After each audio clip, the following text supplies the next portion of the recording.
I mean, it's a big production. I mean, Yeah. it must have. I mean, just for you as an actor, it's a little bit daunting because you have fight scenes, a lot of different things to get prepared for. I'd imagine. You do really. It's sometimes you just want, because what's really good about this film is you've got really intimate scenes. Some of the best moments are just people talking, and then it goes to a massive action sequence.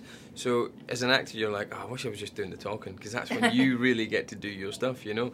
And then the big kind of, you know, pulling a submarine out of the water comes along, and you're like, great, that's going to take 2.5 weeks. Someone break out the PlayStation and rock and roll star or whatever, do you know what I mean? So, yeah, you just get through it. Right. But now, as far as you, like, is it a lot of physical training, or? For me, nothing. Nothing, because you only did the one jogging scene. I right? play a 30-year-old Oxford professor of genetic mutation theory. That guy does not go down the gym very often, I don't think. So no, there was no real reason for me to get buff. But I think everyone else did. Fassbender did for a little while, and then he stopped halfway through filming. Right, got lazy. No, but well, you know, not lazy. You're just kind of working 13 hours, 14 hours a day on the set. You don't really have time to get pumping on. Well, you had to be mentally buff, your character. Very mentally buff. Right, you had the whole, like... mental gymnastics.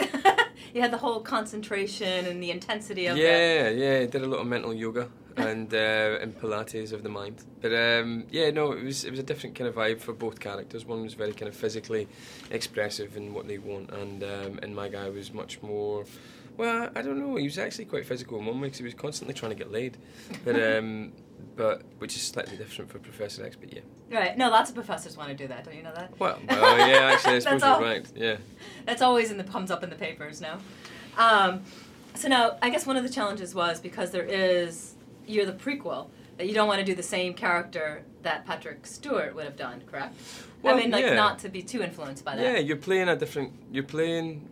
Yeah, I suppose the way to look at it is you're not playing Patrick Stewart, you're playing, or Sir Patrick Stewart, you're playing Charles Xavier.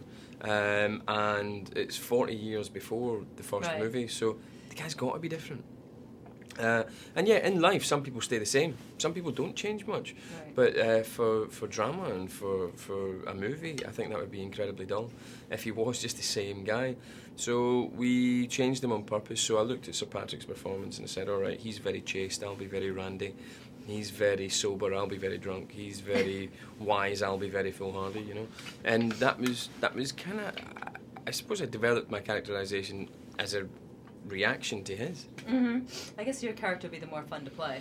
I had a lot of fun playing my character because, you know, all the X-Men are really messed up, they're really conflicted, they're really unhappy, they're really upset, except for Charles Xavier. Mm-hmm. He's quite entitled, well-educated, got a lot of money, things have always been pretty good, he can get laid whenever he likes. If he's having a bad night, he can kind of just use the mind control, which I'm sure he's never done, that's just wrong.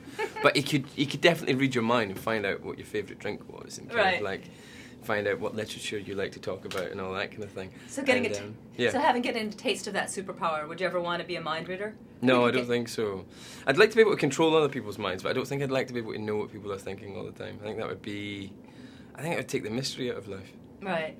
And also it'd be just bombarded with constant stimuli and thoughts, and knowing too much information sometimes is not good. My life's noisy enough as it is. I don't need everybody else's thoughts. I don't understand what I'm thinking about, let alone what everybody else is thinking about.